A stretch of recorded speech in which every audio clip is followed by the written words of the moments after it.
Lo que puede pasar con las decisiones del gobierno. Una buena y no tan buena noticia.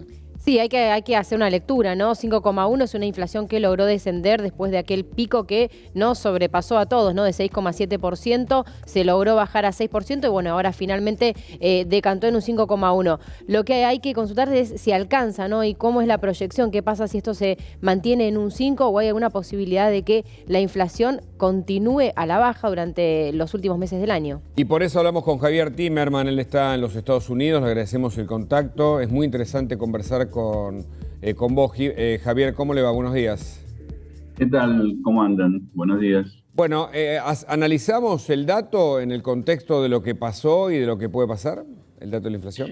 Sí, realmente son, yo creo que los problemas argentinos en este contexto, una baja es importante, pero me parece que no hace a la diferencia de lo que realmente hoy en día está en juego en la Argentina, que es la acumulación de reservas y la falta de financiamiento.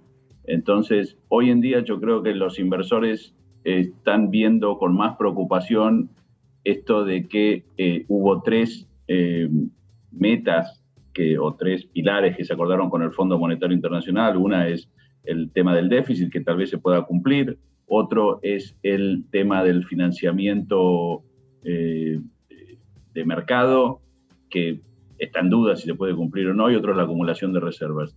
Y bueno, yo creo que el dato es importante, pero refleja la realidad del pasado. Ahora, ¿qué pasa ahora donde el gobierno está teniendo dificultades para financiarse, donde parte de esa masa de dinero, en vez de ir a financiar al gobierno, está yendo al dólar, y cómo eso va a impactar en la inflación de acá en más?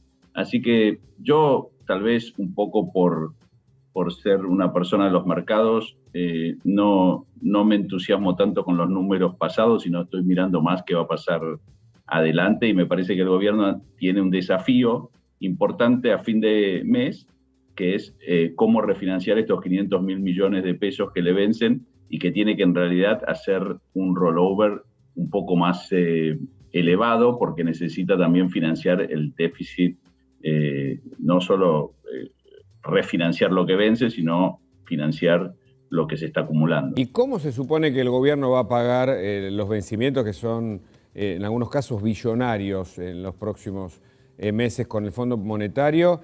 Y a su vez, el problema también está vinculado al aumento del gasto que no frena, y eso impacta también además en la inflación. Claro, lo que pasa es que cuando vos tenés un problema de financiamiento, que es generalmente el principal problema que tienen tanto las empresas como los gobiernos cuando están en situación de estrés, tenés que tomar algún tipo de medida estructural. Claro. Salvo que vos tengas los ahorros o tengas algún tipo de estrategia. Por ejemplo, si vos mirás los países, Estados Unidos está buscando subir la tasa fuertemente para enfriar un poco la economía, con los riesgos que eso trae. Algo similar está haciendo el Banco Central Europeo. Ahora bien, la inflación en Estados Unidos, ayer la mayorista llegó, no sé, al 8 y pico %. Sí, anual. La tasa está en 3,5, ponerle que llegue a 4. Sí. Todavía hay una brecha para tratar de usar ese instrumento de política monetaria para hacer bajar la inflación.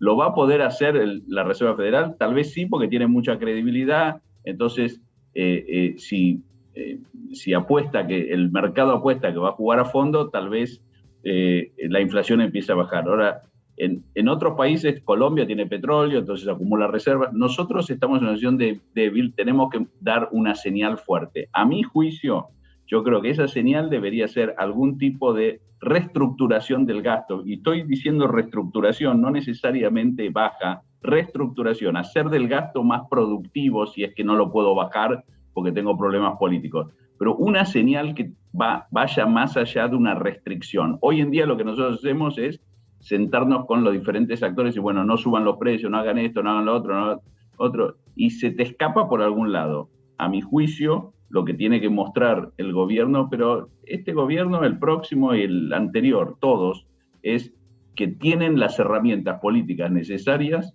para hacer bajar el gasto o de alguna manera mejorarlo, que es lo que en definitiva va a permitir que los inversores tomen conciencia de que hay un cambio en la Argentina y empiecen a financiar a la Argentina.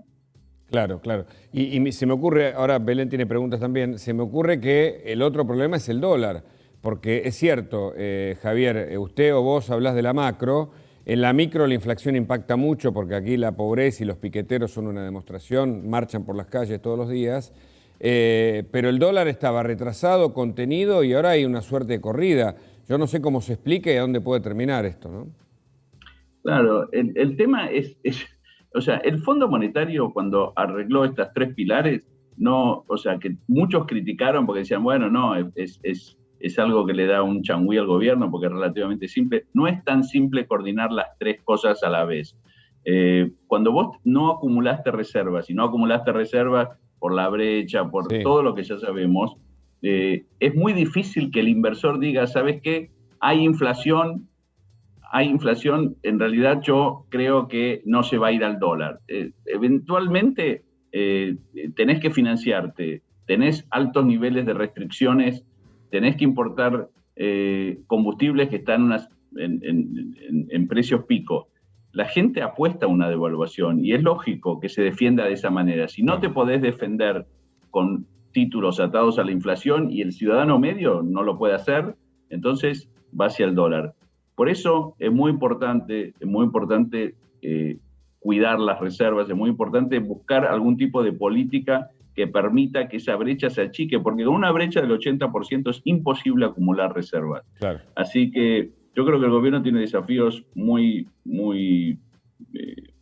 importantes y bueno, no me da la sensación a mí que haber bajado la inflación un 1% lo libere de estos desafíos tan importantes que tiene.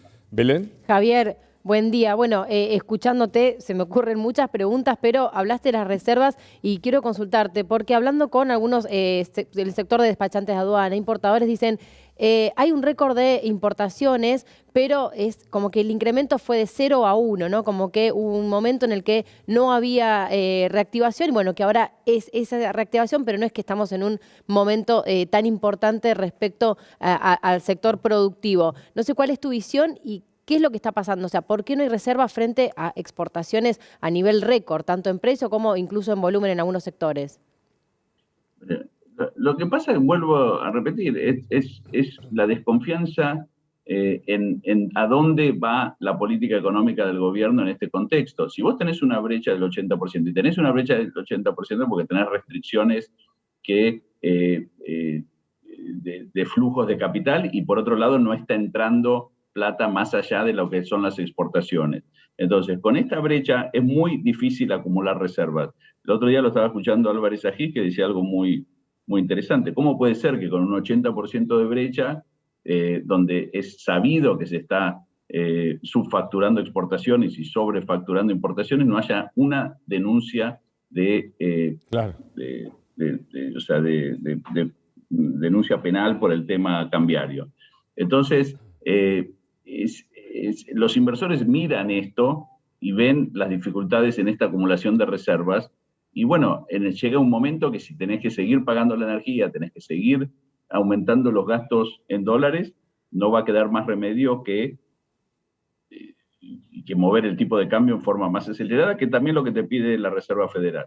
Entonces, los bancos centrales del mundo no es que quieren que la economía se frene porque son malos, sino porque creen que hay que buscar un balance entre lo que es la inflación, el gasto y la actividad económica. Y yo creo que en la Argentina, como no tenemos resto, como tenemos una economía, como ustedes dijeron, con mucha pobreza, con muchas asignaturas pendientes, es difícil tomar esa decisión de decir, bueno, tengo que enfriar la economía porque necesito crecer de una manera más sostenida. Y ese debate político que nunca podemos dar en la Argentina por diferentes razones, es lo que exacerba el escepticismo de muchos inversores y nos pone en este círculo vicioso donde la inversión no viene, entonces tenemos que nosotros buscar la forma de financiarnos y la única forma genuina de hacer bajar la inflación, a mi juicio, en un contexto donde no hay shocks externos, es con inversión, porque hacer crecer la economía.